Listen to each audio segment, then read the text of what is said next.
Check,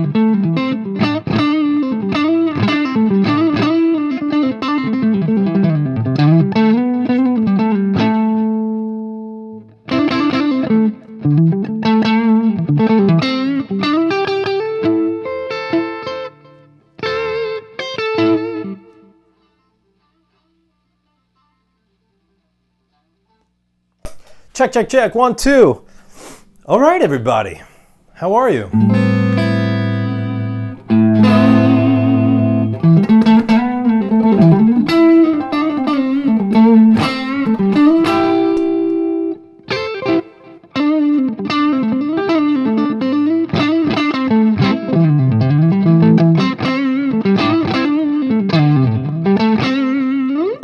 All right, let's make sure this is working. Looks like it's working. Hello. Excellent. All right, we are up and running. Everybody, welcome. It is Tuesday, March 24, 5:30 p.m. Eastern Time. I hope everybody's doing as well as you possibly can be doing. You know, it's an unusual time, as we all know.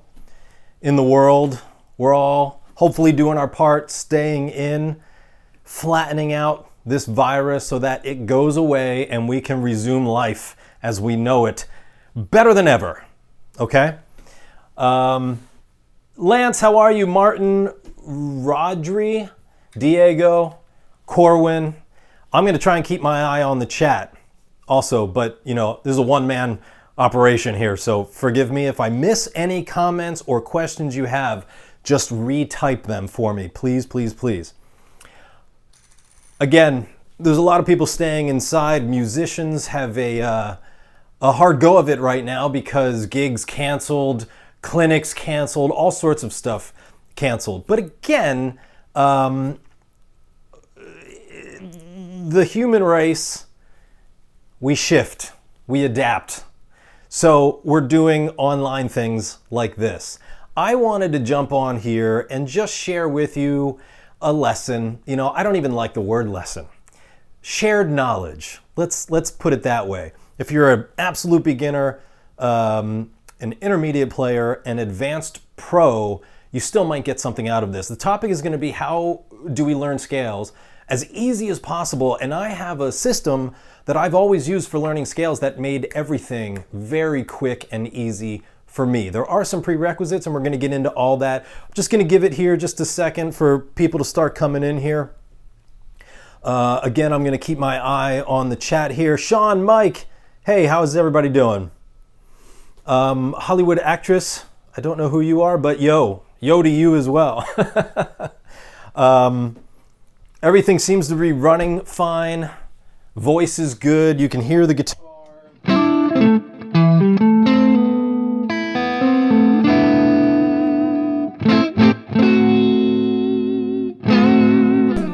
Okay, so I've got a little button here at my feet that's muting my mic whenever I play, just so you're hearing more of the amp.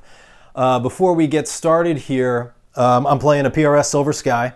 I've been playing this for a couple years now. Fantastic S-type. I call it an S-type. Strat type, you know, absolutely fantastic. I'm plugged into my Friedman Smallbox 50s here, and there's a microphone on this cabinet, and that's what you're hearing. I have a Strymon Volante for a little bit of, tiny bit of reverb, a little bit of delay, if you can hear it in there. So, you know, again, I'm going to share with you just a little bit of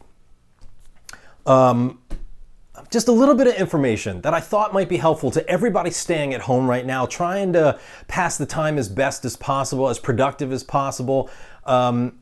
Staying home, I'm also trying to stay on my markers here. Staying home is, if I'm not gigging and on tour, I'm usually home. This is not a big difference for me, but it's a big difference for a lot of people. I didn't have any gigs booked until June. So I'm not missing out on much right now. So I'm going to go ahead and say to anybody, because I see a lot of musicians doing live stuff and there's a little PayPal like tip link. I don't have that here. Send your money to them. I would feel wrong taking it because I didn't have any gigs booked right now, again, until June. Hopefully we're all back to normal by June, right? I only ask if you dig what you're seeing here, give me a thumbs up, give me a subscribe. If you really want to learn from me, I do have my own guitar education business called Guitopia, which is where we're streaming now, at least on the Guitopia YouTube channel, which is where I share some things, and we're heading into the second phase of Guitopia where we're going to be sharing a lot more. But Guitopia.com is where you can learn from me, and here with the second phase, you're going to be learning from a lot more instructors as well. So I say save your tips for the people who are missing out on gigs. If you really, if you want to learn from me, head to Guitopia, spend your money that way, because that way you're doing yourself a service. And me, obviously, I make a living with music, and it is tough no matter what. Again, just letting people trickle in here. But we can get started because people can watch this afterwards. And if you have a question on anything you're seeing, feel free to send it to me. dave@guitopia.com is my email address. So anything you're seeing. Now, if you take a look at the text description below the video here, you are going to see it says download the PDF and the jam track for this lesson. So what's really cool is a couple years ago, first of all, if you don't know me, I'm Dave. Hi. I've been playing in Steve Vai's band for the last 20 years. I've got solo records out. I've got a new band called Monument Shine. We just had a writing session today. Absolutely awesome. Very, the song we're working on right now, lyric-wise, it's very about what's happening in the world right now, and we're really digging it. I am a PRS endorsee, I guess is the term for it, but I've been playing for 30 plus years. I've been touring for 20 plus of those years, and et cetera, et cetera. Anyway, a couple years ago, Steve Vai, well, every year, basically, Steve Vai puts on this guitar camp thing. A couple years ago, we were talking about learning and learning theory and all that great stuff, and I did a course there at this camp, and now you're going to get to download the PDF that was only shared there before. It's been a couple years, so now I feel fine about sharing it with everybody. Because people pay a lot of money to go to those camps, and you have a right to that content, obviously before anybody else does. But if you click that link, you're going to download the PDF that I gave out at the Vai Academy, and it talks about what we're going to talk about today, which is how to learn scales as easy as possible. And I'm going to break it down for you. So again, beginner, intermediate, advanced, you probably can get a little something from just the ideology here, and it's really nothing new. Maybe it is for you. But it's just the concept of derivation. We're going to derive all of our scales, every single scale, from one. I'm going to tell you how in a second. Bear with me. I'm still just letting people get in here.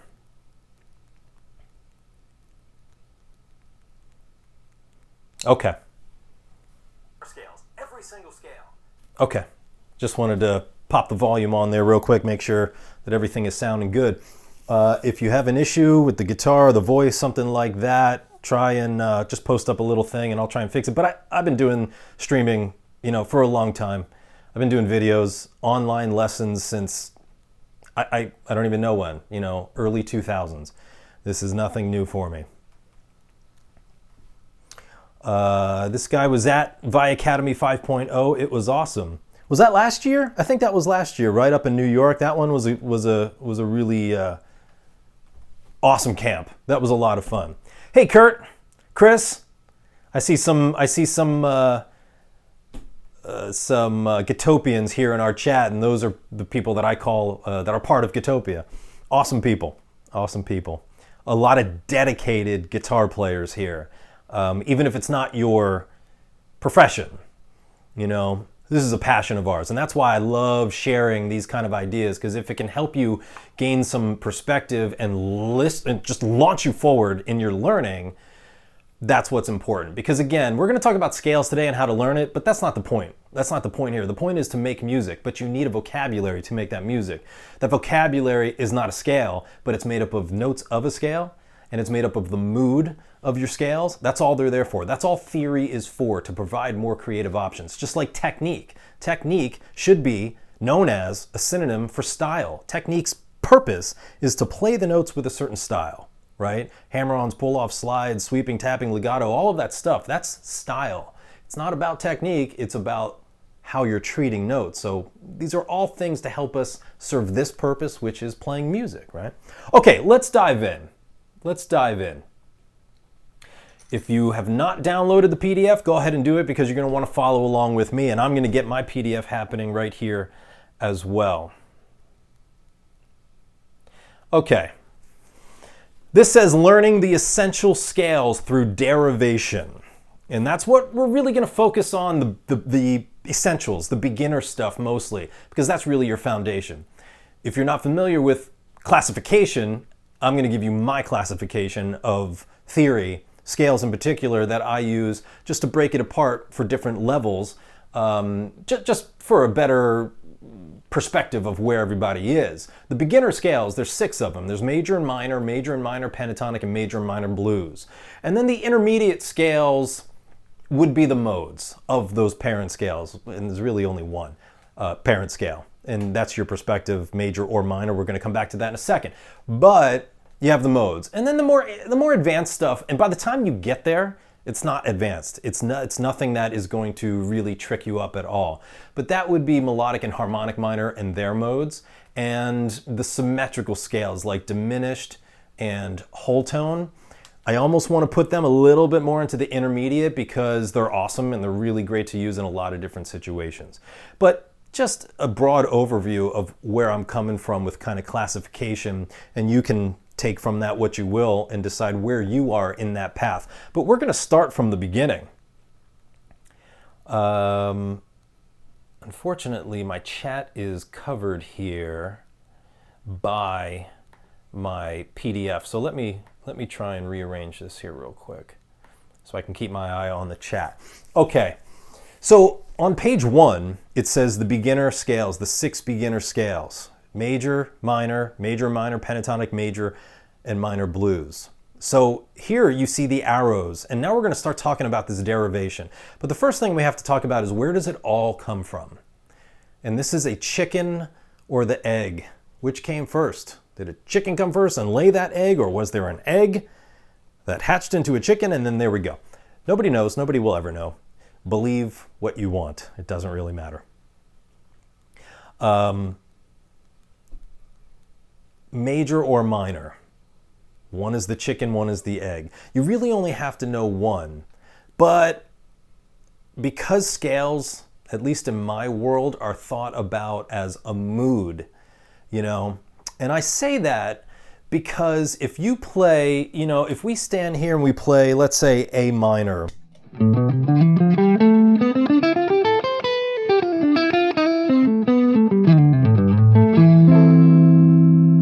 If I play that at the same time, what did I just play? C major, D Dorian, E Phrygian, F Lydian, G Mixo, and B Locrian. But it didn't sound like any of them except for A minor. How and why? That's kind of a conversation on modes. Shortcut has to do with your root and your intervallic interaction of the quality tones from that new root and the modal twist that's inside of those notes. But that is a conversation about modes, and we're not really here to talk about that so much. We're here to talk about the fact that these scales are moods, right? A minor has a mood, C major has a mood. They're the exact same notes, but they have a different mood to them. And that's where I'm saying it's about perspective. But major and minor, again, in my world, are classified moods. Bright, sunny, happy, major. Dark, sad, melancholy, whatever word you want to throw in there for minor. And it's nearly that every single scale can be thought of, and chord and arpeggio, by the way, with the exception of some that kind of fall right in between. But talking just about scales, most of them can be classified as something more major or something more minor. And that's why I don't care where you start with major or minor. I do this. I put them right next to each other. But it's nice to know how to go from one to the other. So before we start deriving, we're just going to start kind of deriving the 2 parent scales. So let's say we're going to start with that, A minor. How do you go from any minor scale to any major scale, you have to look at the three quality tones. It's the third, the sixth, and the seventh. The 1, 2, and 4, and 5, they're not quality tones. They might change one way or another depending on what scale you're playing, but they are not quality tones. To go from minor, A minor, to let's say A major, all I have to do is take the third, A, B, C, and bump that up to C sharp. And then I have 4 and 5, which is D and E. And in A minor, the minor sixth would be F. I'd bump that up to F sharp to give me the major sixth for A major. And then the minor 7 of A minor is a G. I'd have to bump that up a half step to G sharp to give me the major 7th of A major. So it's the 3, the 6, and the 7 from minor that just go up a half step to get you the same scale, but the major version of that. And vice versa. If I'm playing A major and I want to bring it down to A minor, I'm going to flatten the 3, the 6, and the 7 just down a half step. So again, A major, the third is C sharp, the 6th is F sharp, the 7th is G sharp. C sharp becomes C, F sharp becomes F, G sharp becomes G, to take it from major to minor in the key of A, all right? So that's the difference between any major and minor. If you didn't know, it's just the quality tones, the 3, the 6, and the 7. Now, with that covered, we can start deriving. And this is where things get super easy, but that is the prerequisite. You have to know major and minor pretty darn well in order for everything else that you're ever going to learn to be a very simple thing, like we're trying to do with our social distancing here. And I said on the chat last week that I don't like the term social distancing because we're being social right now. I mean, not physically, but we are being social, probably more than we would if we were all outside, right? Physical distancing, yes, we need to get away from each other for a little bit and stop the spread. It's going to flatten out that curve. If you know major and minor, your learning curve from here on out is going to be very flat because it's simply twisting, omitting, adding a note or two, whatever it's going to be. It's really simple when you understand major and minor and you start deriving everything else. Excellent. Okay. Again, trying to keep up with the chat here. We'll get into a Q&A a little bit later. But for now, just let me get through my spiel here, my lesson. And again, please follow along with the PDF. If you're not following along live, download it. I'm going to leave that link right there for you. So let's look at the left side of page 1. We have major to major pentatonic to major blues. Okay? We're going to omit, we're going to change, we're going to add a note somewhere, maybe 2 of them. It depends on the scale, but it's really simple. If you have A major, right? A, B, C sharp, D, E, F sharp, and G sharp. And here's the other thing, knowing your theory just shortcuts everything else. Like I just said, your learning curve gets really flat when you know the basics. So I can rattle off these scales. I know my theory inside and out, so I can just rattle this stuff off. You say, what are the notes of A major, A, B, C sharp, and count on your fingers, A, B, C sharp, D, E, F sharp, and G sharp. How do I know that? It is the formula, okay? And again, we didn't really get into how to build the major and minor parent scales, but you can see here on page 1, see it says, I think this was in the key of C. So C, whole step to D, whole step to E, half step to F, whole step to G, whole step to A, whole step to B, half step to C. That's the major scale formula. Whole, whole, half, whole, whole, whole, half. If you know that formula, put any note in front of it and spell it out, and there's your major scale. And it's the same thing for minor. Whole, half, whole, whole, half, whole, whole. That's the minor scale formula. Put anything in front of it. So let's do C, for example. C, whole step to D, half step to E flat, whole step to F, whole step to G, half step to A flat, whole step to B flat, whole step to our octave of C, right? So if you said, what is the 6th of C minor? I know that's A flat because I just spelled it out on my fingers. Spell it out on your fingers, but know the formula. If you know those formulas for major and minor, you really do not need to know the formulas for any other scale ever.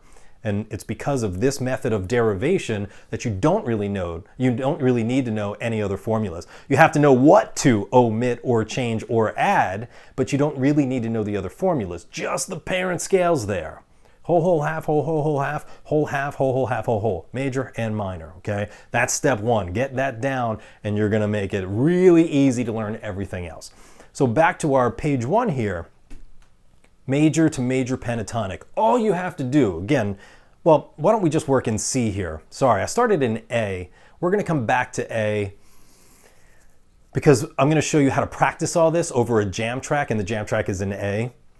It's just one that I found that was appropriate for this lesson, so we'll switch it over to A then. But since the PDF is in C, let's do our examples here in C.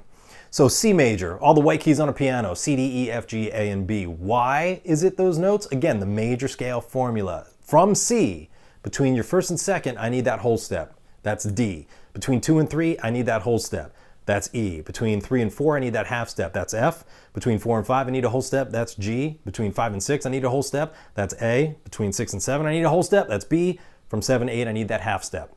Whole, half, half. C, D, E, F, G, A, and B. So if you've ever wondered why the scales notes are the way they are, it's because of that formula.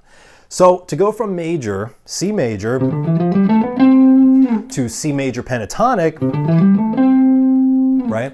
You're going to take out the 2 and the 6, and that's it. Do you need to know a formula for major pentatonic? No. All you have to know is major, but take out the 2 and the 6, and there you go. And we're playing.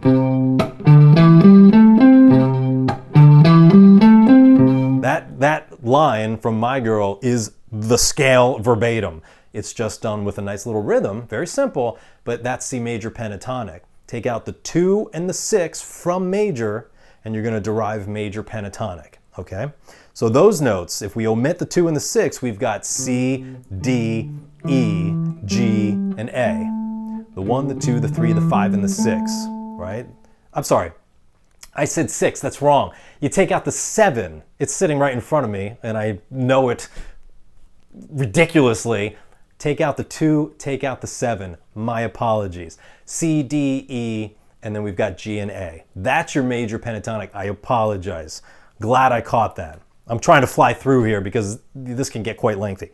But anyway, C, D, E, G, and A, 1, 2, 3, 5, and 6. That's your major pentatonic. Take out the 2 and the 7, and there's deriving from major to major pentatonic. Now, to go to major blues, and a lot of people are not aware there is a major blues, and that's kind of the fault of the jamming vernacular. You know, hey, let's do a jam in A blues. And to most people that means minor blues, but there is major blues. And a lot of tons and tons of blues players over the decades have played in both, obviously. But we need to know what major blues is. Major blues is simply the major pentatonic scale with an additional minor third, okay? So you see where the derivation really starts to come into play here. Major to major pentatonic, we're going to take out the 2 and the 7. Major pentatonic to major blues, all we have to do is add in the minor third. So what's the third of C, the major third that we're playing here? C, D, E, right? We need to throw in an E flat as well, not replacing the E, but as well. So that's going to be C, D, E flat, and E.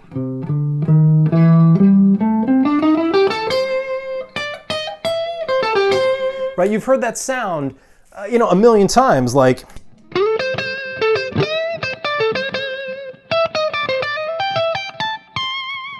Right, that's just C major blues, B.B. King. Again, not all of his stuff, obviously, but if I had to pick out somebody who I heard that a lot from, I would say, B.B. King is a really good example of that. Yes, everybody's catching me. Sorry, again, I'm not glancing at the chat too much here, but yes, everyone is catching me on the 4 and the 7 removed from major to give you the major pentatonic. Add in a flat 3. Now we're playing major blues. It's a beautiful scale.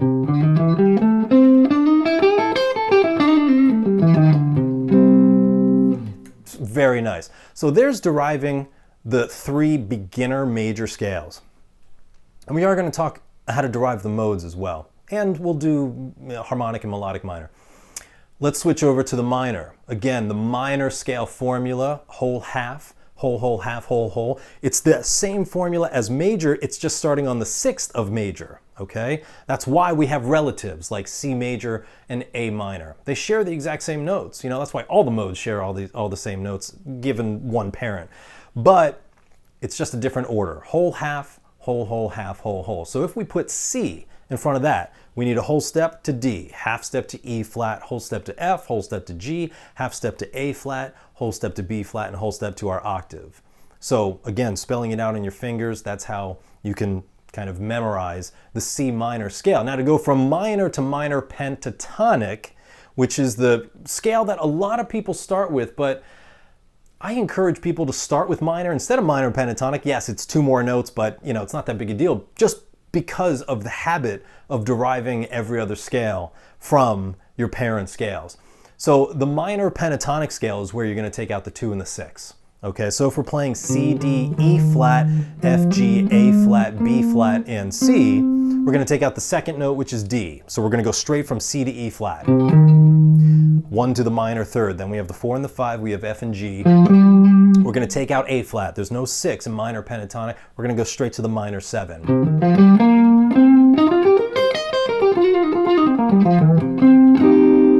Right? That's minor pentatonic. From minor to minor pentatonic, take out the 2 and the 6. Okay? We didn't have to study a formula for minor pentatonic. We didn't have to go and learn new patterns. And I know a lot of you out there, you learn scales, chords, arpeggios from black dots on a diagram. And that's great. That's a great way to get started. But they are training wheels. And if you don't know what you're playing and you're only relying on where those little black dots told your fingers to go, your brain is not in control of your fingers. Your fingers are a prisoner to that pattern, and you won't really have the freedom that you want. And more so, you won't be able to learn more without it being a gigantic problem. And I've always said that if you're only learning from patterns, those are the people that buy the gigantic 500-page book, and when they want to learn a new scale or chord or arpeggio, any piece of general theory, they open the book and they start memorizing the new patterns without realizing how close all of these scales are, and all you have to do is omit a couple of notes or add 1 note. They're so close. If you know major and minor, it makes easy work of all this stuff. Minor to minor pentatonic, take out the 2 and the 6. Minor pentatonic to minor blues, all you have to do is add in the flat 5. So what's the 5th here? C, D, E flat, F, G. G is the 5 of C. Now we're going to take that G, we're not going to omit the G, we're just going to flatten it and add it in right between our 4 and our 5, and now we have...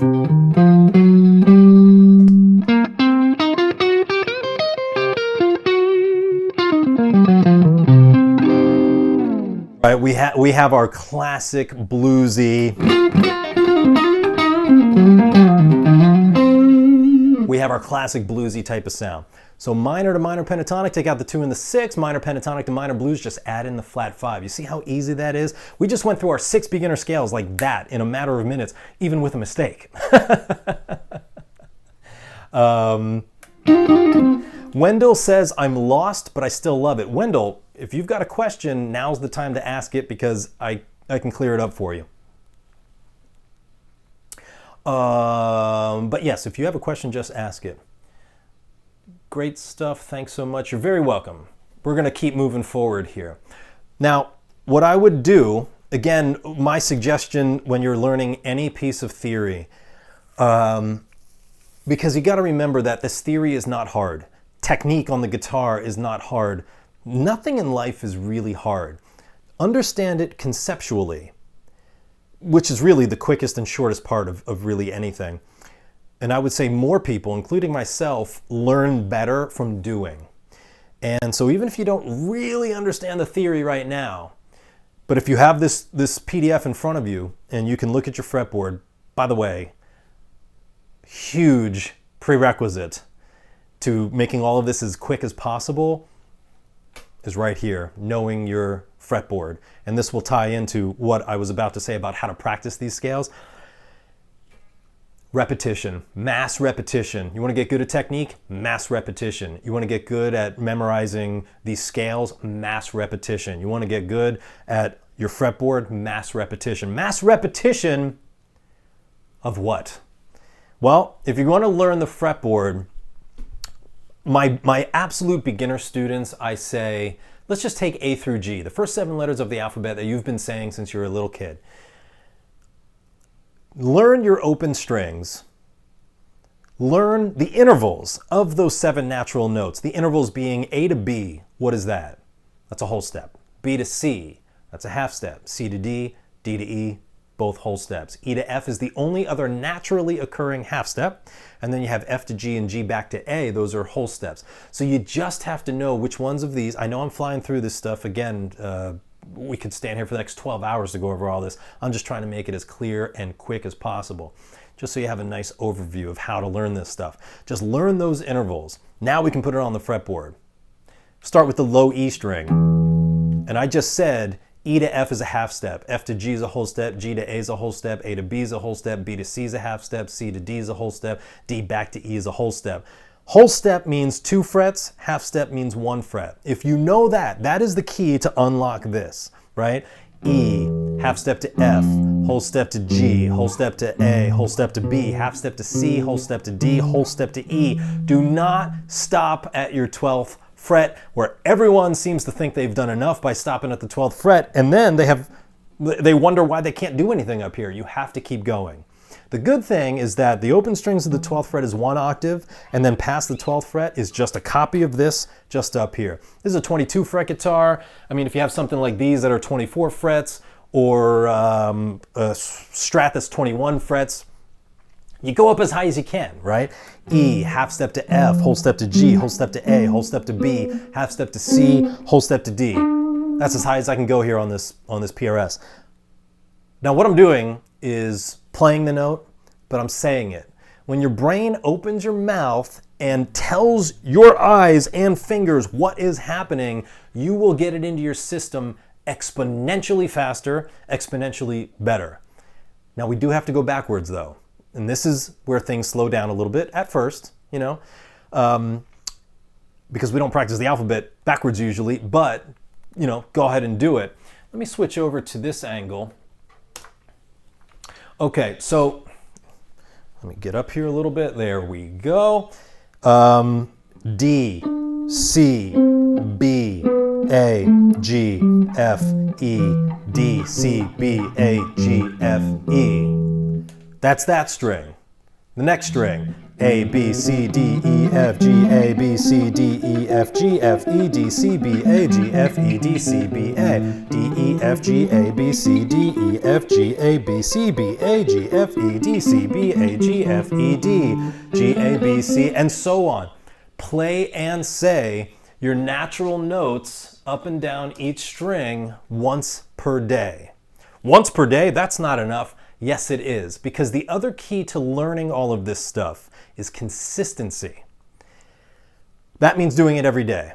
And just think about this. If you go to the gym once a week, you might as well not bother, because you are not going to get in shape.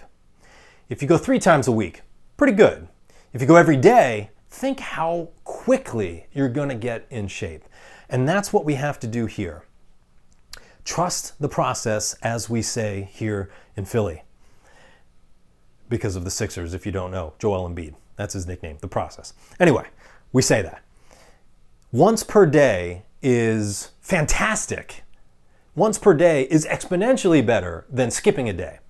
So if you only have time to do this exercise once per day in a week, I guarantee you will see this fretboard differently. I guarantee you'll start learning your scales faster, because now the connection is way more defined and clearer. Okay? The other thing about consistency is to think of it like this. And this is another, what is it, a metaphor, an analogy? I don't know the difference. I'm pretty stupid. I'm just kidding.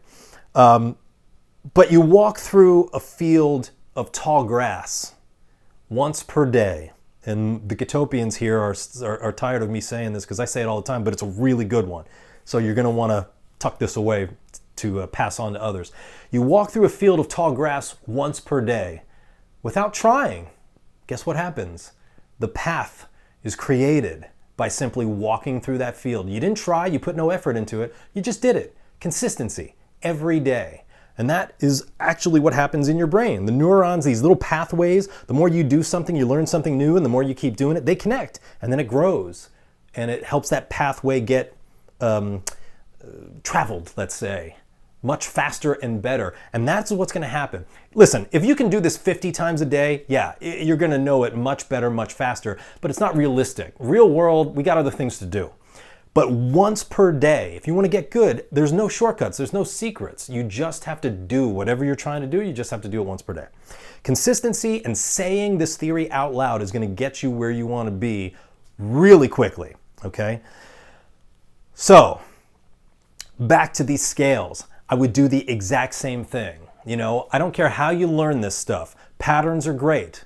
But think about this. There's only 3 questions that we have to answer on the guitar. What, where, and how. What are you playing? Let's start with C major. Where does it go? That's the question that beginners can't answer, so they get the patterns out, and that's fine. It's a great way to get started. But if you only ever stay with patterns and you don't recognize what you're playing and you don't recognize the fretboard, you will be trapped. And we're going to exemplify that when we get to the modes. If you know your fretboard, if you know you're supposed to play C major and you answer, what am I supposed to play? Where does it go? If you know your fretboard, guess what you don't need anymore? Patterns. And now, if I'm going to play C major,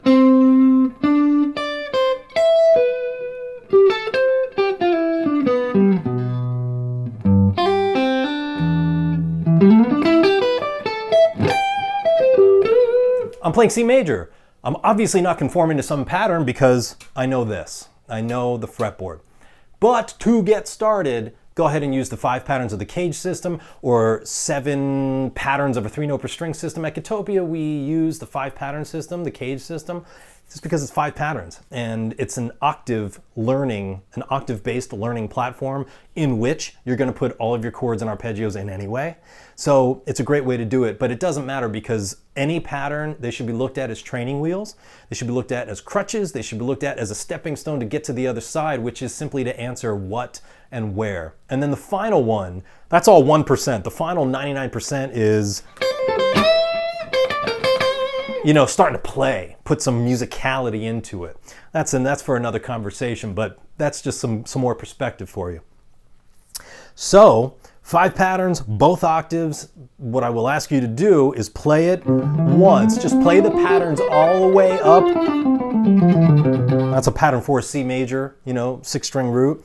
I'm going to play it once. Now I'm going to talk my way through it. There's no race. What you're looking for is just nice and smooth. C, D, E, F, G, A, B, C, D, E, F, G, A, B, C, D, C, B, A, G, F, E, D, C, B, A, G, F, E, D, C, B, C. Start on the lowest root. Go as high as you can. Bring it down as low as you can. Then return. That keeps your tonality very centered.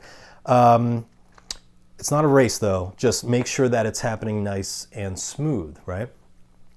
I was going to say something else. What was I going to say?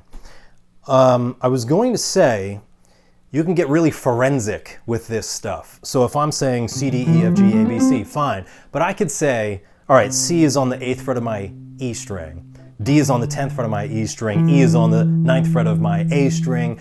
F is on the 8th fret. I'm sorry, that's the 7th fret. On the 8th fret of my A string. G is on the 10th fret. So I'm recognizing note name. Sorry, I could do one more. C is the root on the 8th fret of my E string. D is the major 2nd on the 10th fret of my E string. Note name, interval recognition, fret and string. That's some deep learning right there. You don't have to go that deep all the time, but I would definitely recognize that stuff, at least on your journey, okay? Play it, say it, and play it again. Everything you learn, scales, chords, arpeggios, licks, riffs, anything you're doing, if you really want to internalize it as great as possible, it's just going to take mass repetition. If you want to have the awareness of it, then saying this stuff out loud is a great way to do it, okay? But that's how I would practice the fretboard. That's how I would practice any piece of theory that you're learning, okay? Let me pause for a second here and take a sip of water and try and read through some of the comments here. And there's a ton, so I'm going to try and keep up. I like this process better than memorizing from a book. Yeah, memorizing is way too much time and brain power. Certain things you have to memorize, like the formulas for major and minor, what to add or omit or change from any of these other scales, you know, that we're going to get to. So, of course, there's a bit of a requirement there. But this is the shortest cut that can be had, is to simply use derivation instead of, I need to learn a new scale, so I'm going to start from scratch. You don't have to start from scratch. Start from what you already know. If I know C major here, and I know I got to take out the 4 and 7 to give me pentatonic, I don't need to go memorize pentatonic shapes. I'm already playing it. I just need to omit some notes. And then to go from there to major blues.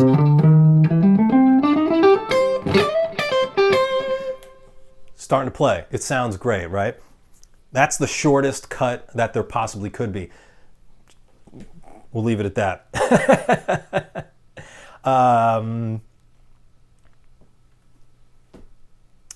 How do we tip? I don't see a super chat button. I did not set up a tip jar for this. If you want to do me a solid and you dig what I'm doing, give me a subscribe. Give me a thumbs up here on the Guitopia channel. I do have a personal channel for my music.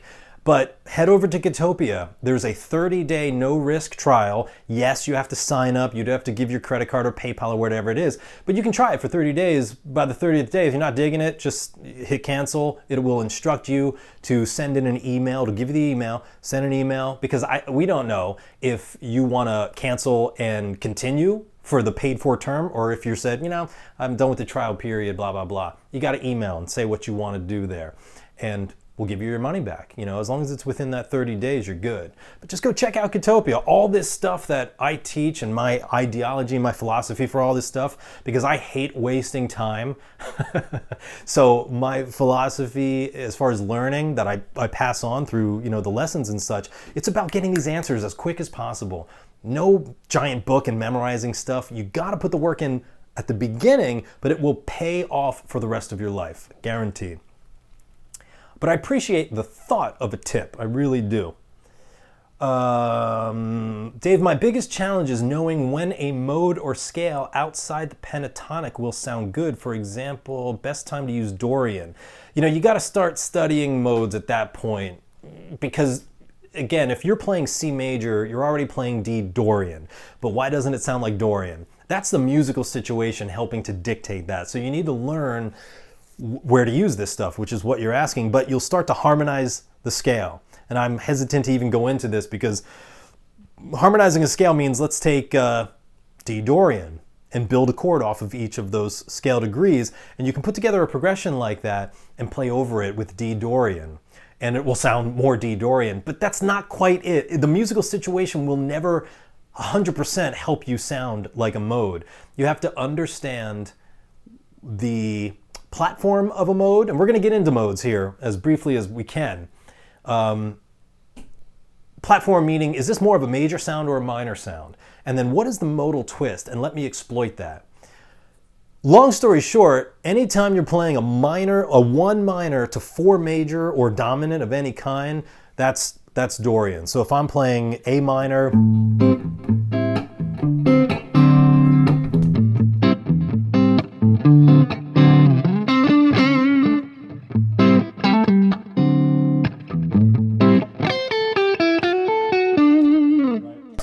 Santana all the way, that's Dorian. It's 1 minor to 4 major or dominant, but you have to know where that comes from. That comes from harmonizing the D Dorian scale, which is the same thing as harmonizing a C major scale, but starting and ending on D. But starting and ending on D, that's not the modes. You'll never get anything out of the modes if that's what you think of the modes. We'll get into that in a second. Do you use bar chords in your playing or jamming? Sure. I do like a lot of different kinds of chord forms.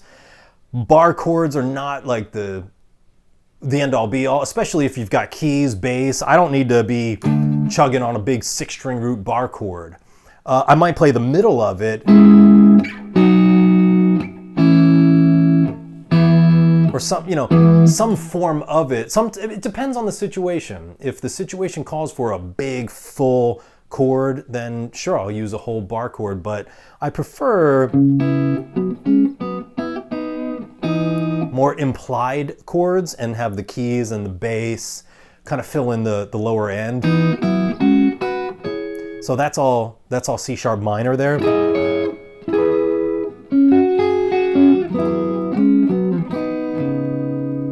Without having to play the whole bar chord. But I'm not a music snob. I serve the musical situation's purpose, whatever that means. I don't care how simple it is.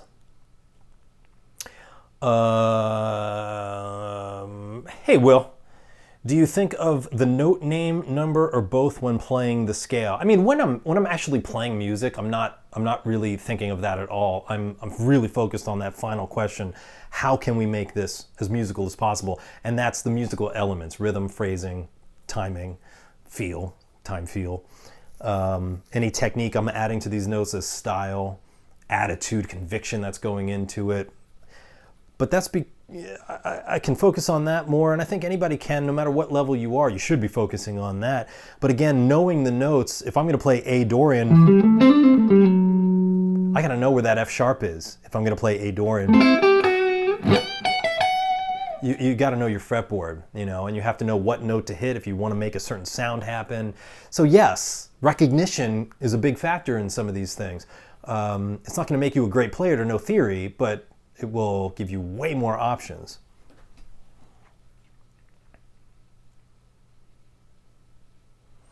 What key should I start to practice scales in as a hobbyist beginner? I don't know, I would say C major or A minor, just because, again, it's all the white keys on a piano, all natural, no sharps or flats. It's probably a good place to start. Can this process of note naming and interval recognition be practiced with some ear training? Sure.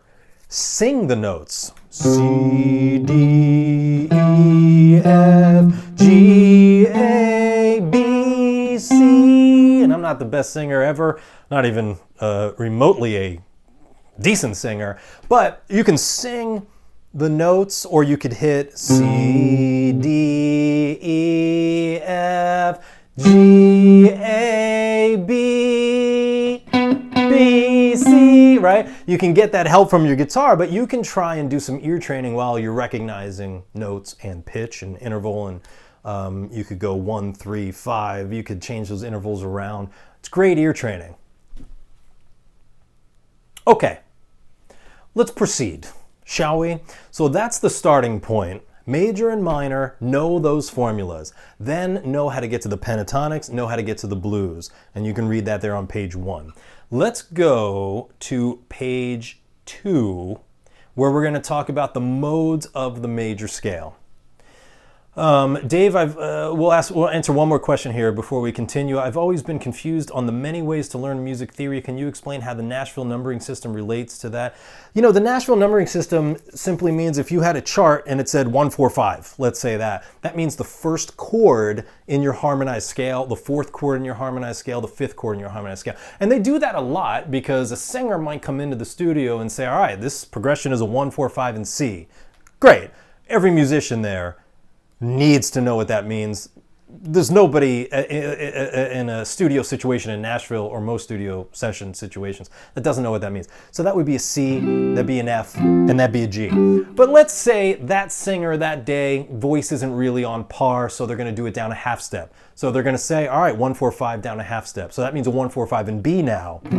That's B, E, and F sharp. And it might say 1 minor. They might call out the quality, not just the key, C, B, A, but the quality, major, minor, etc. That's the Nashville, number system. But that comes from knowing how to harmonize a scale, which again is like if we take C, D, E, F, G, A, and B, and it's called stacking thirds. You're taking every other note. C, skip D, go to E, skip F, go to G. C, E, G. That's C major chord. The next one, build a chord off of the next one. D, skip E, go to F. Skip G, go to A, D, F, A. That's D minor. So as you harmonize this, you'll hear the chord come out. I'm sorry, the scale come out of the chords.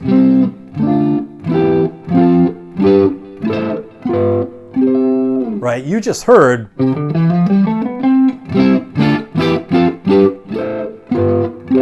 You just heard it come out in chord form. That's just because I'm playing C, D, E, F, G, A, and B, but stacked thirds on top of that to give me, in this case, triads. You can stack another third, give you sevenths, another one give you ninths, another one give you 11ths, and blah, blah, blah. Hopefully that answers your question. I can't hear intervals. I think you can. That's only a whole step apart. So I guarantee the more you sing along with your playing, you'll develop that ear better. Anyway, let's move on here. I'm going to answer a lot more questions and all that great stuff, but let's keep going here because I at least want to get through the modes. We've been live for almost an hour already. This stuff flies by. We're cramming a lot in here, by the way. So first of all, thank you for your attention. Second of all, thank yourself for your attention because there's a lot to ingest right here.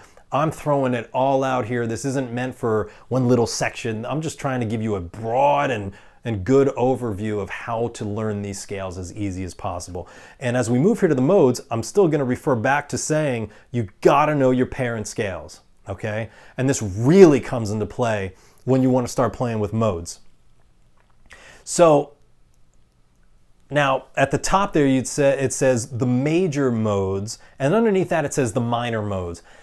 We're playing the modes of, we'll say, a major scale, but the platform, the foundation of modes is either major or minor. That's why you have to know your major and minor scales really well, and the shapes of them, where they go on the fretboard, because the modes are simply a major or minor scale with a twist. And so obviously, if you already know major and minor and how to play them, all you have to do is learn what the twist is, and then adapt your pattern that you're already playing of one of your parent scales, and there you go. You're at least playing the modes. Again, it doesn't mean that you absolutely know every musical situation to use them in, but at least you're getting a huge head start rather than saying, all right, let's open up the 500-page book. I'm going to memorize Mixo now. Now it's going to be Dorian. Now it's going to be Lydian. Without any connection of where they come from, they're all just major or minor. That's it.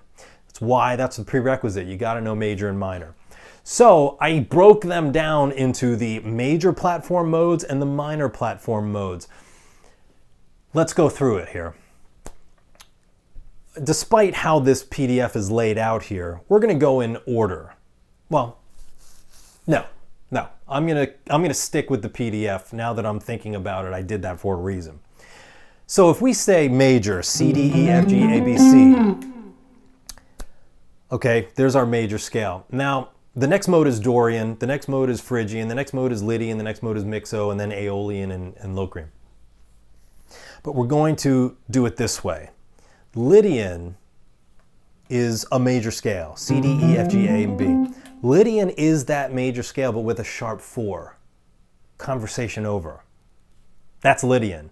Play your major scale, C, D, E, F. Remember, you got to know those intervals to get those notes, and you got to know what they are. That's the prerequisite. But now that I know C, D, E, and F is the 4th of C major, and to get from major to Lydian, I just have to sharpen that 4. So that's going to become an F sharp, and that's it. That's the end of the conversation as far as learning what notes to play for Lydian.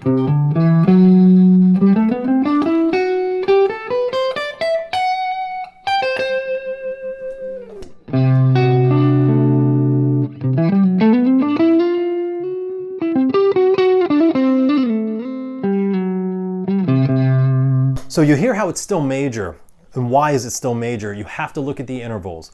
C, D, E, F sharp, G, A, and B. It's C major with a sharp 4. So that means those quality tones that we talked about at the beginning here, you have to analyze those. C to C, D to D, E to E, F to F, G to G, A to A, and B to B. That's how people tell me they know the modes. And I say, well, what does that mean to you? And they, well, I don't know.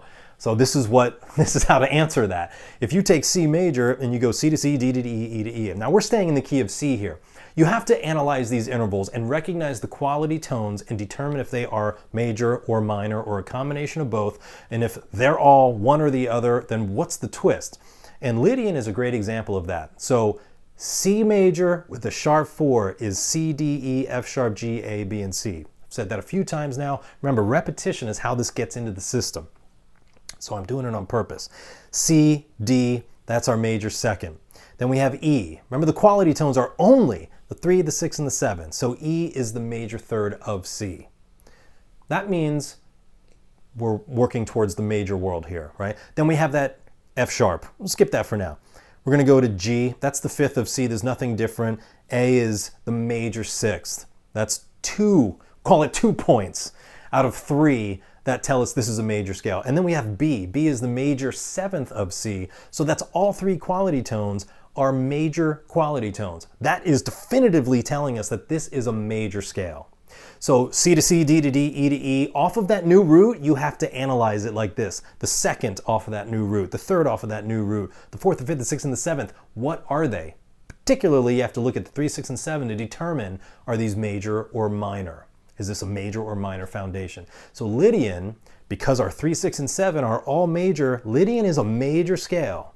But the only anomaly is that 4 is sharpened. So this is a major scale with a sharp 4. So because it's a major platform, that should tell you a little bit something about its mood. Remember I said earlier, modes are moods. All scales are moods, but modes are moods. This is a major mood, but it's got that one change note to it,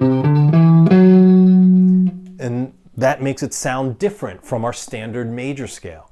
And that's the procedure for knowing all the modes. Off of your new root, analyze all of your notes, recognize your quality tones as a major or minor platform, foundation, whatever you want to call it, and then what's the twist? What's the modal anomaly? And exploit that with those quality tones against that new root, and that's how you're going to start to understand the mood of the modes, okay? That's really all. I don't want to get too much into the modes right now, but that's the shortcut of it. So major to Lydian, that's why I have it broken up like this. Major to Lydian.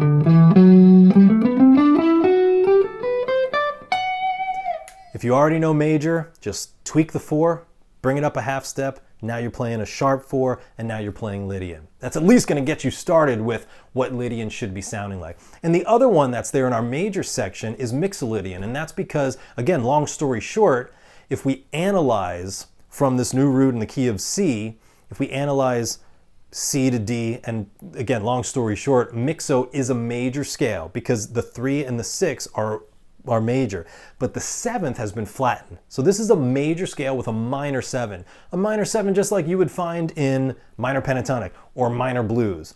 So it's got the major quality in the 3 and the 7. I'm sorry, the 3 and the 6, but it's got that minor flavor of the 7. So I call this a sweet blues because we've got major. If I don't play the 7, that's what it sounds like.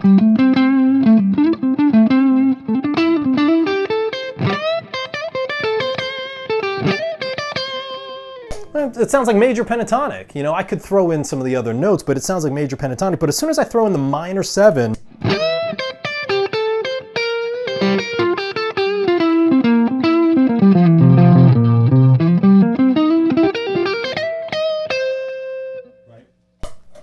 we get the sweetness from the 3 and the 6, but the bluesiness, at least that's the way that I think of it, from the minor 7. So again, shortcut from derivation, major to Lydian, sharp the 4. How do we know what Lydian sounds like? Analyze the quality tones and exploit them against your new root with the only note that's changed from major and minor. Major to Mixolydian, it's a major scale with a minor 7th, okay? And briefly, to do the minor platform modes of our parent scales, Dorian. Dorian, as we talked about before, it's just a minor scale with a major 6th. Again, if you take C major, C to C, but you play it D to D, you're going to get D, E, F. That's the minor third of D, so that tells me we're sounding minor. Then I've got G and A, the 4 and the 5, they don't tell us anything. The 6 is a B. B is the major 6th of D. Again, this stuff I just know, and so that makes identifying all of this very simple. But you can learn all of this by really foundationing, or getting a solid foundation in your major and minor scales. But B is the major 6 of D. So we have one minor note and we have one major note, and then the final one is C. C is the minor 7 of D. So that's 2 minor quality tones and 1 major quality tone, and majority wins. So this is a minor scale with a major 6. That's Dorian, a minor scale with a major 6. So if you play C minor, but play with a major 6, that's Dorian. Simple as that. And then we have Phrygian. Phrygian is a minor scale with a flat 2. Okay, E, let's do it, well, did I do it in C here? Yeah, I did everything in C here, just for, and we're gonna use this in a second. So that's gonna be C to D flat. And then everything else is minor, because it's a minor scale with a flat 2. C, D flat, E flat, F, G, A flat, and B flat. And then we have Locrian. Locrian is the only mode from the parent scales that has two adjustments. It's got a flat 2 like Phrygian, but it's also got a flat 5 like your minor blues that we talked about. So that's going to be C, D flat, E flat, F, G flat, and then A flat and B flat. But that's how you derive the modes from your parent scale. Okay, if you understand that they are either major or minor with a twist, and what is that twist, that makes really easy work of it. Again, the modes take a little bit more to get the actual sound, the mood of them into your fingers, but that's for another conversation.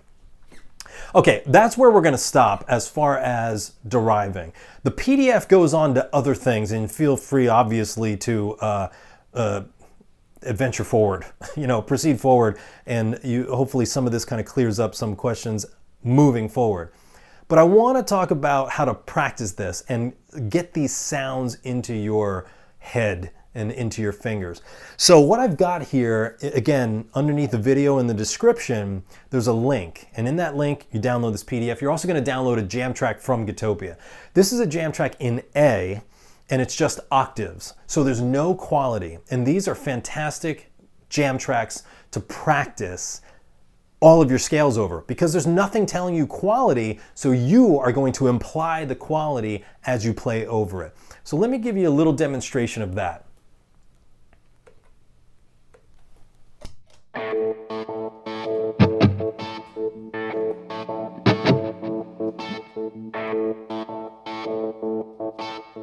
I'm going to start with major.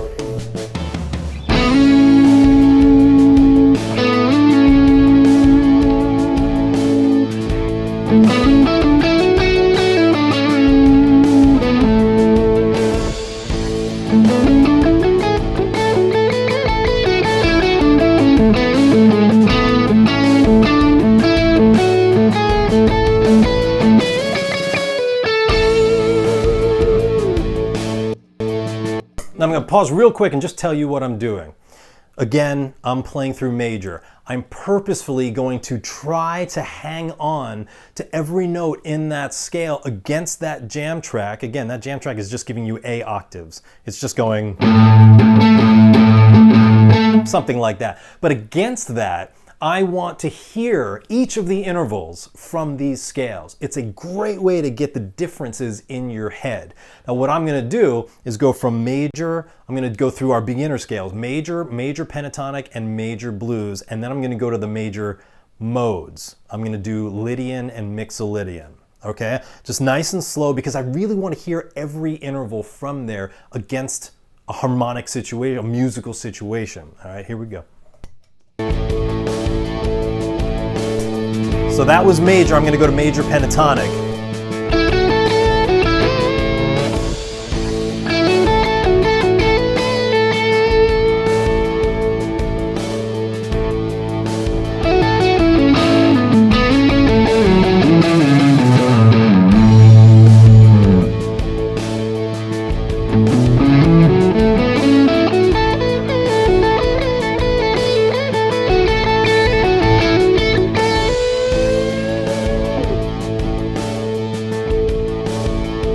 Now I'm going to go to major blues.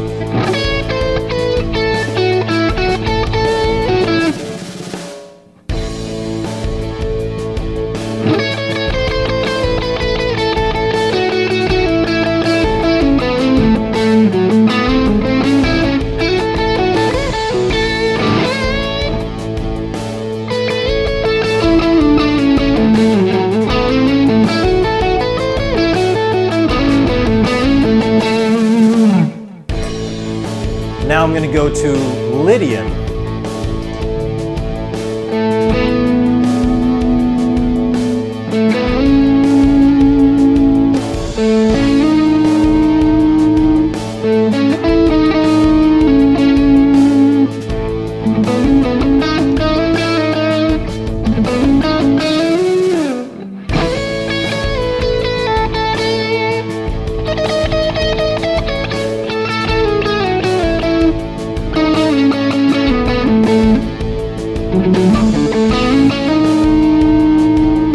And I'm really exploiting that Lydian note there. Now I'm going to go to Mixolydian.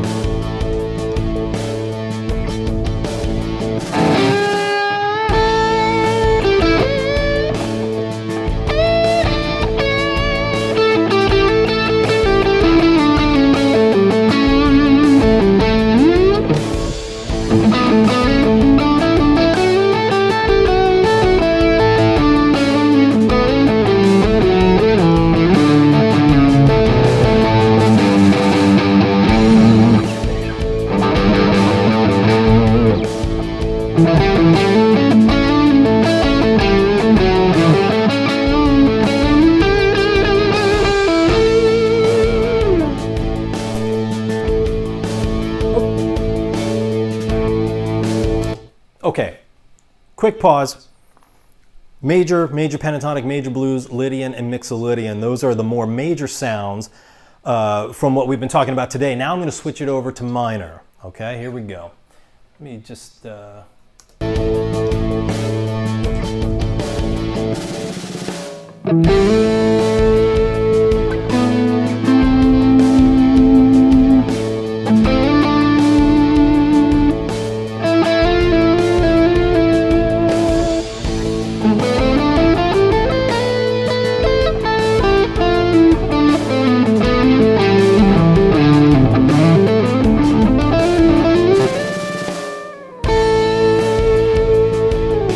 Now I'm going to go to Dorian.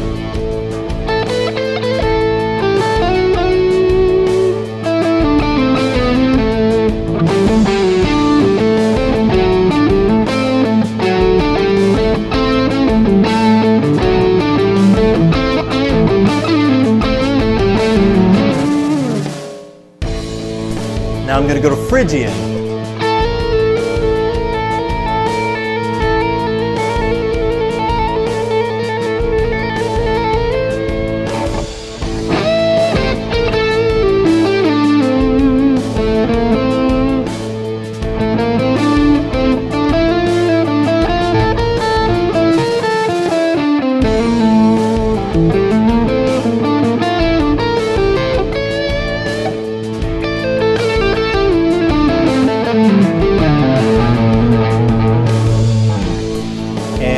Locrian.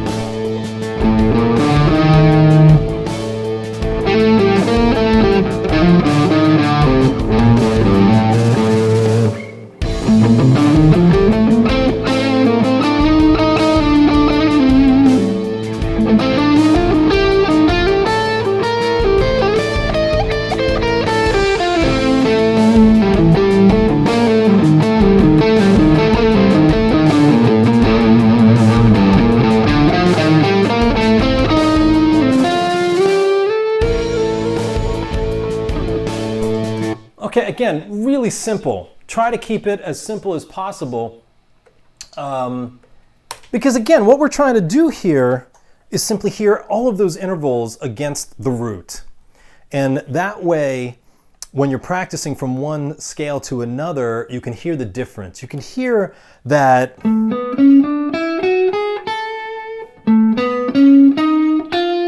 Right, you can hear the difference there as far as major, Lydian, mixo, and you can really focus on the mood of all of this stuff. One right after another, butted right up against each other, just those slight interval changes. Again, major to Lydian, sharp 4, major to mixo, flat 7, minor to Dorian, major 6, minor to Phrygian, flat 2. They're very simple changes as we go from one to another. For the most part, your notes are staying the same. We have to remember that, and we have to get that perspective happening. And mostly, things are staying the same, and it's quite easy. But this is a fantastic way to practice that. Again, try to keep it real simple. I'm not moving much here. I'm trying to actually hold back a little bit here. Just rub all those notes. You know, let each of them speak so that you can really hear it. That's a great way to practice it. So you have that jam track. If you download it from that PDF, that's the jam track that you're going to have. Great thing to practice over top of. Okay. We've been on here for a bit over an hour. I think that's good. Hopefully the point of this live event has been conveyed. Derivation, parent scales, beginner scales, and the modes, and then it goes from there. Again, harmonic minor is a minor scale with a major 7, right? So,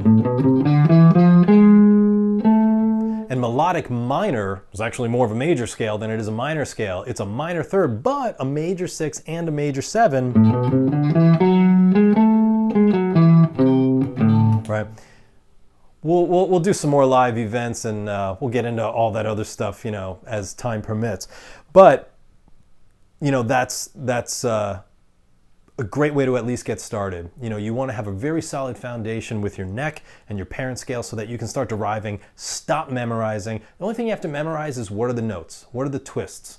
Is it a major scale or a minor scale? What's the twist?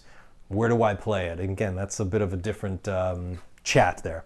But before we head out, let's answer some more questions. And questions can be about everything we talked about here. We can talk about gear.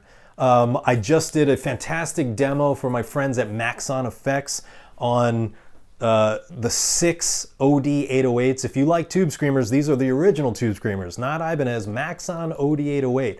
Ibanez licensed this to create the tube screamer, so you can check that out here on YouTube. Yeah, anything, gear, theory, anything you want to discuss, any questions, feel free to throw them out right now. Let me go through my chat here and see if I missed anything. I see there's the Nashville numbering system. Jose says, when facing a chord progression to improvise over, what's your thought process? Find what key these chords are in, pick the modes of the major or minor chords to solo within, replay licks you know work.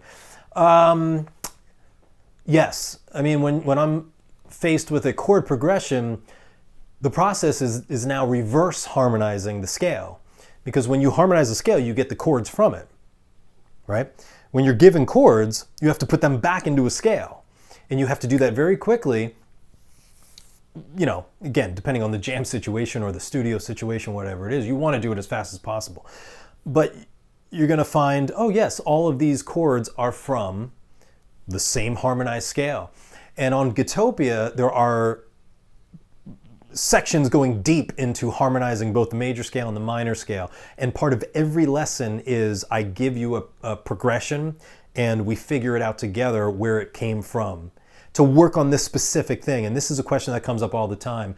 Here's I go to a jam, they throw out some chords, I don't know what to play over top of it. You have to get good at harmonizing a scale to get the chords out of it, and then at a jam situation or a studio or something where they're giving you chords, you have to reverse harmonize that back into a scale or scales. It may not be diatonic, it might be non-diatonic. So my first step is to see where these chords came from. Is it one key center or is it multiple?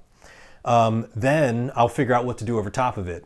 Blanket the whole thing with one key center, play more of a chord approach, which I always recommend, pull out those chord tones. Is it a modal progression? You know, a modal progression, again, comes from just studying the modes and harmonizing those modes to get the chords out of it. Basic, like Satriani's Flying in a Blue Dream. That's D over C to C. That's in the key of G major. That's the 5 chord and the 4 chord, but it's rooted off of C, not G. So this is all Lydian because C is the 4th of G, the 4th mode of any parent is Lydian. That's one very brief example of a modal situation. But yes, key center focusing on the chords, modal situation. If some things are non-diatonic, I might just grab, again, chord scale, meaning, let's say I'm playing in C major and I just go C to I don't know, F, and then I go to E flat. And then I go back to C. That E flat is not part of C major. It's part of C minor, so that's where I'm going to switch over to parallel key usage. Parallel key is C major to C minor. Same root, different quality. That's parallel. But over that E flat major 7, I'm probably going to grab an arpeggio. And I might just play just what's appropriate for that chord. And then if everything else is back diatonic, I'll switch back to the key center. Something like that. There's always a lot of different things. And of course, you have to write licks every day or close to every day so that you have a vocabulary. What can I do over a C to an F to an E flat, you know? Well, again, as simple as it gets, not that, don't do that. I'm starting out by just playing C major scale.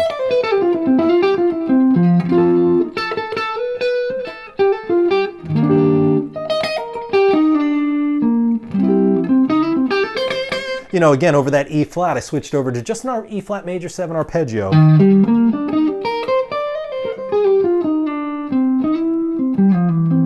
And you can hear it switch back to C major. You just have to get used, the more progressions you learn, improvising has to happen on a daily basis. Again, at Guitopia, everything is taught with a music output focus, because if you're not playing music at the end of your practice, what did you do? You learned a bunch of scales, chords, you worked on technique, but for what? That's what you have to keep in mind. What's the goal of this thing? What's the purpose? To make music. So everything we do should be aimed at making music. So improvising should be happening on a daily basis. The more you do that, the more situations, meaning chord progressions, you're going to get to know. You're gonna, just through experience, you're gonna start to learn everything you can do over top of all of this stuff. Hopefully that makes sense and answers your question.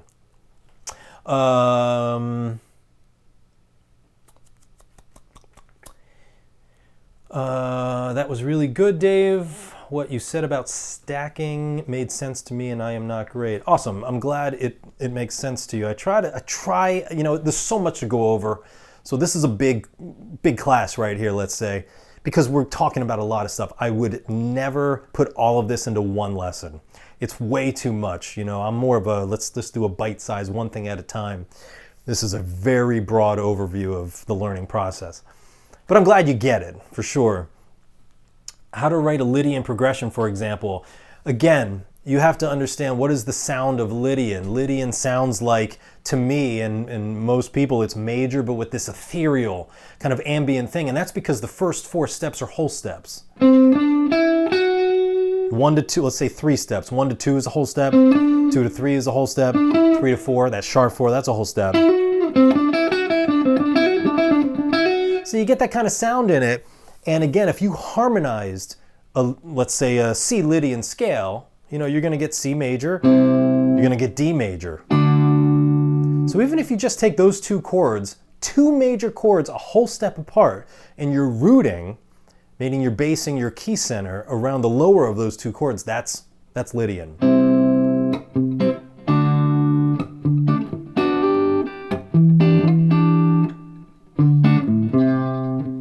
Again, that's modes and progressions of modes. That's a different story, but that's basically how to do it. Harmonize the mode and get the chords out of it and just put together a progression.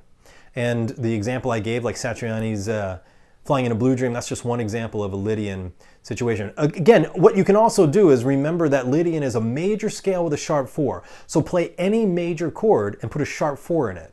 So if we play a basic, let's play this. C major. Let me switch over here. I got to get a better switcher, but you get the idea here from my camera setup. So here's a C major chord, right? C, D, E, F. The perfect fourth of C is an F. Lydian would call for an F sharp. So let's put an F sharp somewhere in here.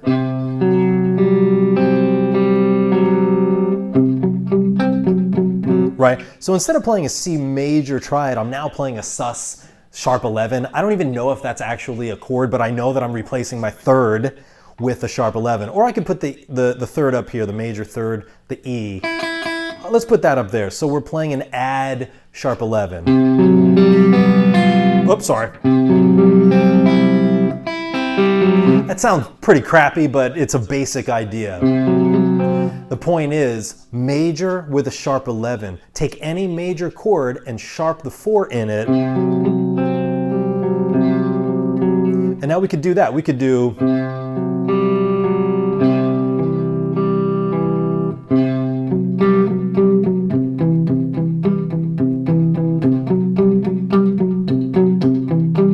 Make a little loop out of that where I'm just playing C and sharp 4 and the G. Down to C and E in the G, the 1, 3, 5.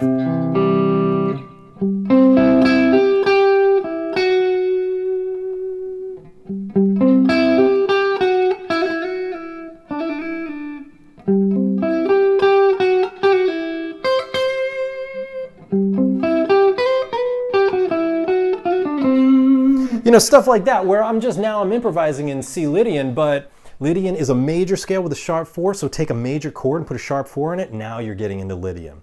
The other process is to harmonize that Lydian scale and just play over some of those chords. But again, the root is C. We want to exploit that sharp 4. Make sure that in those chords you're getting that root of C and you're getting that sharp 4. That's why Flying in a Blue Dream, this is a D triad over C. What's in a D triad? D, F sharp, and A. F sharp is the sharp 4 of C. That's why it's a Lydian progression. And you have to go through that process and pretty much do it for all your modes to really get to know the situation.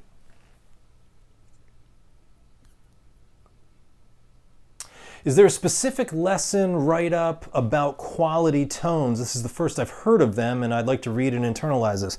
Quality tones are 3, 6, and 7. That's it. The conversation is done. Again, the 3, the 6, and the 7, best way to learn it or think about it is, again, if we take C major, C, D, E, F, G, A, B, C, C, D, E, 3rd, F, G, A, 6, and B is the 7. Those are my quality tones. If I take those 3 and I bump them down a half step, so that'd be E flat, A flat, and B flat now, everything else stays the same. I just played C minor. So the difference between major and minor are just those quality tones. And again, when you're playing through your modes, like C major, C, D, E, F, G, A, and B, but you want to play it from D to D, D, E, F, G, A, B, C, and D now, you have to put D as your 1, 2 is E, F is 3. You have to just analyze, is that F a major third or a minor third, to tell you, and the same thing with the 6 and the 7, to tell you if you're playing major or minor or a combination. Is this more of a major scale, more of a minor scale? And then the anomaly is going to be your modal note. So hopefully that makes sense.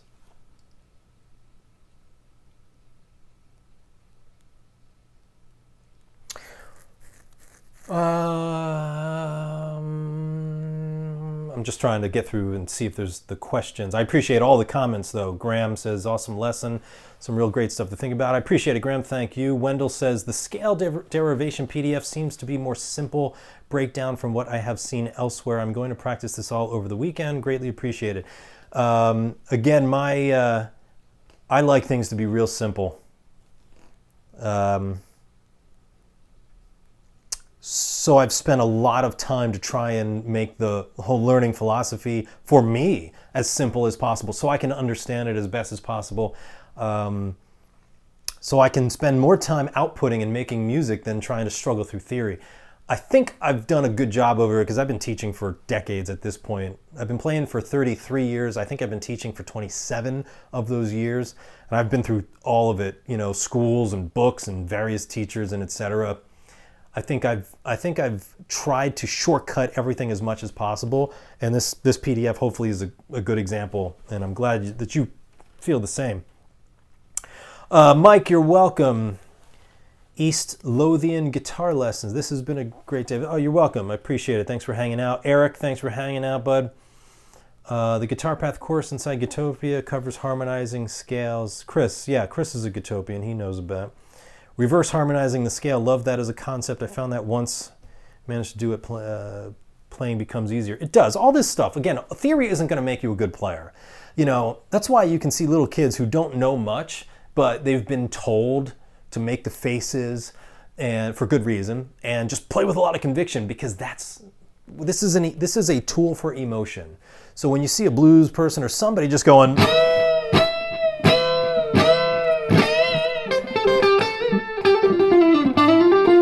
blah, blah, blah.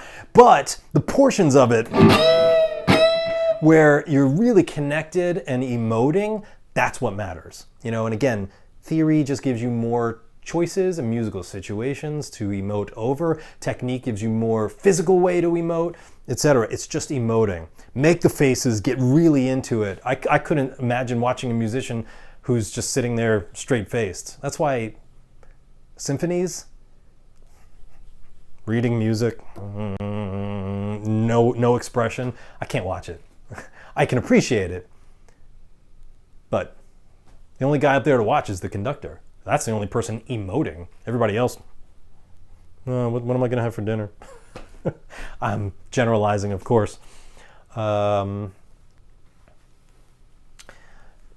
You talk about making a lick for the day, but doesn't really matter if it's simple or complex. That's correct. Absolutely. Start very simple, actually. How would you recommend I practice a lick from another artist, and how many per week? I would, again, what you're not going to find on Guitopia or from me in general is cover stuff. Very important to learn cover stuff. It shows you examples of how other people put together creativity. But if that's all your world, you're not creating. You're regurgitating somebody else's creativity, which will stunt your growth. It's awesome to know every cover ever. Go for it. But it's more awesome to create. So if you're going to learn a lick from somebody else, let's say, and I use this example quite a bit, let's say we're going to play, Back in Black, I got a hair in my face or something. With a simple pentatonic example there. If you learn that lick, my recommendation is to now put on a jam track, any other jam track, and use it. So if we're playing like over this jam track, sorry, right, you can play it in many different ways. But there I took it from E and now I played it in A, and I'm starting to make it my own. I'm starting to internalize it because now I had to think about turning it into A minor instead of E. But what if I play, now it's Mixolydian. Stuff like that. Or major. Doesn't have quite the same effect. But it's the exact same thing. I just changed the notes because my brain is saying, all right, if I want to change this from minor to major, what do I need to do? And now you're practicing. You're actually practicing. You have to think about what notes need to change. And again, get it into a jam track. Jam track, jam track, jam track. On Guitopia, there's the jam track jukebox. I think as of this week, tomorrow, the content comes out every Wednesday. I believe jam track number 379 comes out tomorrow. So that's 379 jam tracks, and I built all of them, I think. But for a reason. I live in that jam track jukebox because you're practicing, you're lick writing, learning a new scale. It all has to come out. It has to come out over music. I don't recommend practicing to metronomes. You'll never hear me recommend that because a jam track is a metronome, but it's a musical metronome. It's a musical situation. That's what you have to get used to, not just click, click, click. That's not musical. You're not going to get on stage and do that. You are going to play music. So we need to feel and hear those drums and bass and other harmonic content. And then you can, take the lick and do whatever you want with it. But writing your own licks, exponentially more beneficial for you, for sure. Learn covers and other licks and etc. Fantastic. I do it every week, called Lesson of the Week on Guitopia. But it's an example of how to use a piece of theory and a piece of technique, and you put it over a musical situation. And at the end of the lesson, we throw in a jam track and we do a virtual trading thing where we take that lick, whatever it is that we learned, and I start to break it apart to show that you can learn a lick, but you have to start internalizing it and making it your own. Just pull it apart, Let's say we're gonna go something like that, I don't know, A major. Something like that. So maybe that's the whole lick and we'll learn that. But then when we put the jam track on,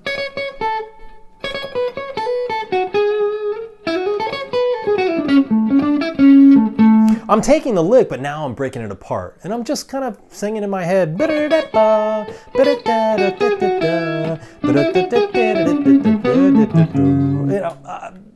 lick is fuel for your improv. Break it apart, learn how to just take a little piece of it out. Now you've got fuel that'll last forever just from one lick. So writing your own lick and learning how to expand on it, that is crucial. So lick writing does not have to be anything complex and long. A lick could just go, there, that's my lick for the day. But it's how you use it, because I'll throw a jam track on and go,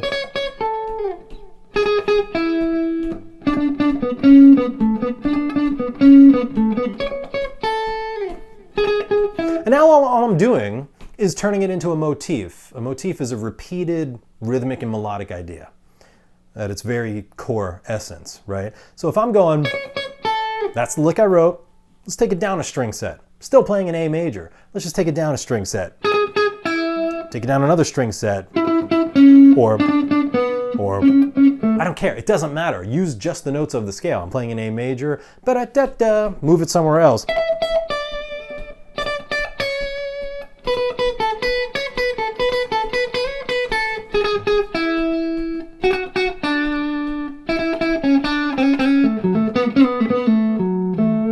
Right? So just that little idea, ba-da-da-da, Now I'm moving, I know the neck, you gotta know the neck.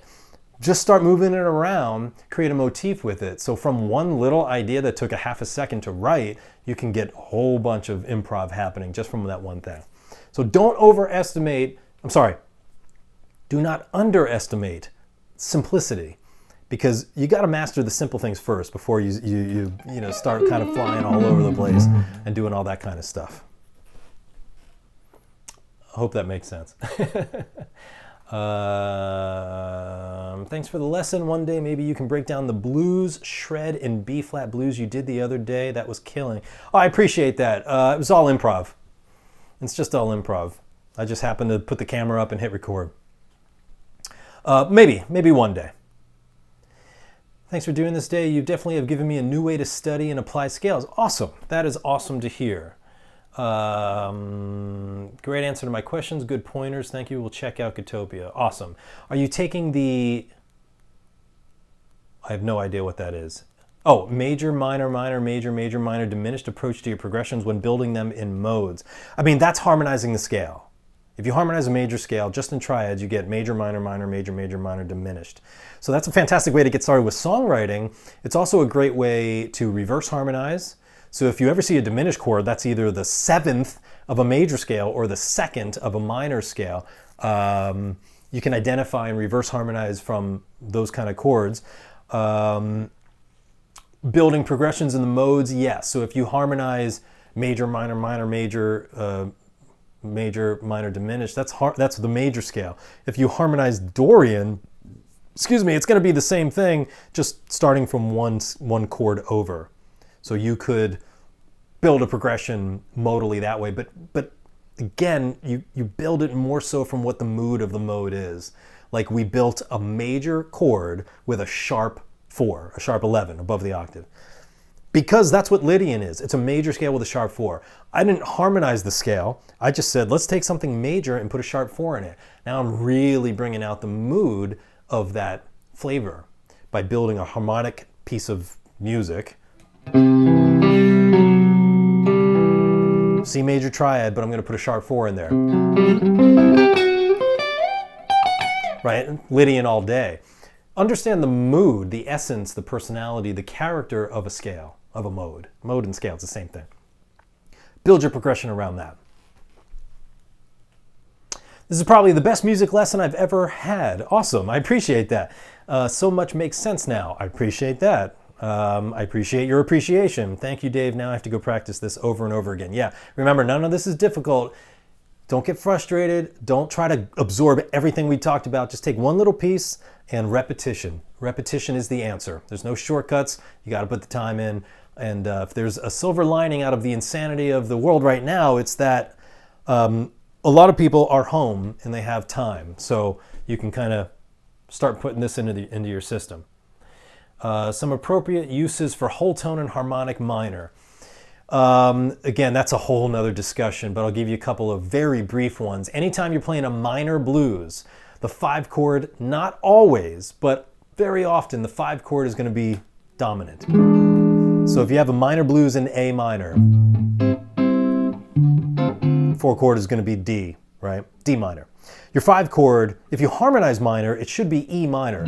That's not cool enough though. So you make it dominant or even major.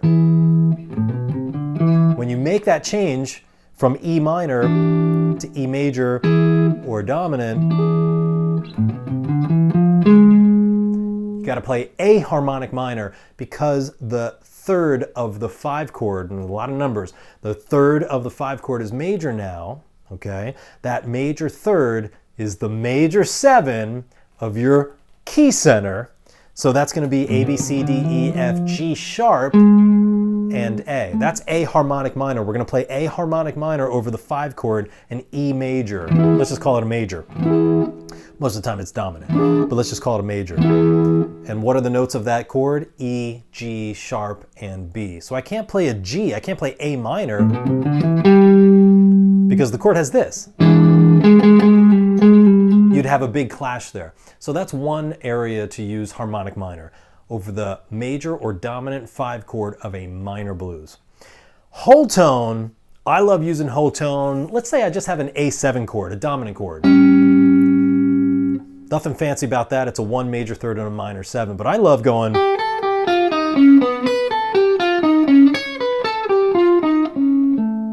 I love introducing whole tone over top of that because whole tone will start to imply an altered dominant. Why? Because of the notes.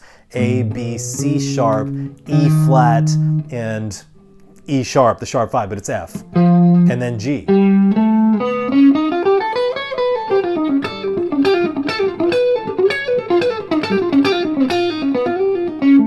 And because whole tone is symmetrical, you can do stuff like that, where I'm just moving one figure around in whole steps. But it's a great scale to use for implication. Over a dominant chord, whole tone implies that you're going to have a 1-2 major third, but also a couple of alterations, the flat 5 and the sharp 5. Again, try and absorb that. How about super, ultra, hyper, mega, meta Lydian? I don't know. I appreciate you taking the time. Check out your site. Good, thank you. I appreciate it. Yeah, again, if you have made it through this, congratulate yourself. Give it a thumbs up. Give the channel a subscribe. Head over to Guitopia.com. You know, the whole, if you want everything out of it, it's $20 a month, which of course for guitar lessons is absolutely nothing. But the site does start at $4 a month. $4 a month. It's less than a trip to Starbucks for the absolute essentials, and that level is called the essentials. I'm not here to sales pitch you on the site, just letting you know if you appreciate it and you like the way I teach, it's all on there. Kenny says, every time listening, get new insight. I appreciate it, Kenny. Thank you. Where's your ice cold Yingling? I forgot about it, you know. We did start this after 5, so technically I could have had a beer, but oh well. Question, not this lesson. If you could choose one guitarist from each decade from 60s to now, who is your favorite? I don't know. That might be a lot to think of. Pete Townsend, Hendrix, Jimmy Page, Tom Schultz from Boston, Scott Henderson, Robin Ford, Stevie Ray. 90s. I mean, Vi is in there, of course, Hatch, Petrucci, all these guys. The 90s, the guy I loved, I still do. I dig Korn a lot. There were a lot of great bands back in the 90s. Wes Borland from Limp Bizkit, talk about 90s. Wes Borland, I mean, you know, Limp Bizkit is what it is, but the riffs from Limp Bizkit, awesome. That dude is severely creative and rhythmic. I loved his riffs. Lyrically, not the best musical situation ever, but the drums, bass, guitar, man, awesome stuff. It's hard to pick all that stuff out though. Will one of those beautiful PRSs in the background help me to learn the modes? Yes, I'm gonna go ahead and just say yes, and you should probably buy all of them. Just go to your local dealer and just say, give me every PRS. I'm just kidding. Of course, there's no piece of gear that's going to help you learn, but I am going to caveat that with the exception of if you're playing a piece of gear that doesn't inspire you. It doesn't feel right, it doesn't look right, it just doesn't inspire you. That's not going to motivate you to sit down and play, is it? So it's worth spending the money, whatever it takes, to get your hands on the gear that does motivate and inspire you, because guess what? You're going to have it in your hands more. You're going to play more. You're going to want to play more. You're going to want to learn more. You're going to want to practice more. And it's motivating and it just kind of keeps going.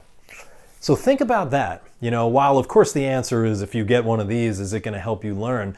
I mean, you're not going to learn theory from it, but you're going to be motivated to play more. You're going to be motivated to, you know, get it in your hands more, which will ultimately, hopefully, help you learn more. But that's all up to you. Because you could have a guitar in your hand 24/7. It doesn't mean you're learning anything. You might just be noodling, which we don't want to noodle.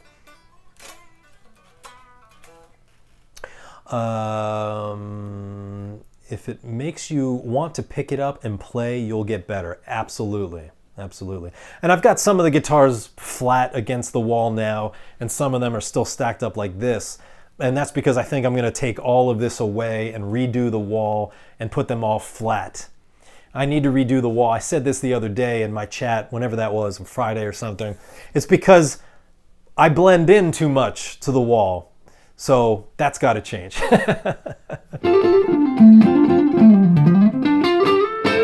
All right, everybody, let's call it. We've been live here for a long time. Thank you for joining me. Again, give me a thumbs up, give the channel a subscribe, head over to Guitopia. Spend your money really on yourself. You're investing in yourself. If you dig the way that I teach, you will dig Guitopia for sure. But I want to, again, thank you for hanging out with me. I hope everybody stays in for now. Don't listen to what's his head in the office there. We're going to shorten this up. Everybody's going to be back out. That is the wrongest move. Stay in a little bit longer. China, they're opening up everything again because they're 6 weeks ahead of us. You got to remember that. Flatten this thing out. We can get out faster, but you got to stay in more. Do yourself a favor and everybody else a favor. Stay in. Let this thing run its course. Play guitar. This is not anything difficult. If this is as bad as it gets, we're still pretty good. Because what do you have to do? Stay in, play guitar, watch things like this? Yeah, that's not bad. That's not too bad. So anyway, again, thank you for joining me. Give all the social network stuff. You gotta give me a thumbs up and a subscribe and blah, blah, blah. I do appreciate it. I appreciate you hanging out. If you're watching this recorded, not live anymore, recorded, you have questions, feel free to send them in to me. I will try to get through all of them. Dave@guitopia.com. And I hope everybody stays well, stay in for a little bit longer, play lots of guitar. We'll do another one of these again soon. All right, everybody, have a good night. Take care. Bye-bye.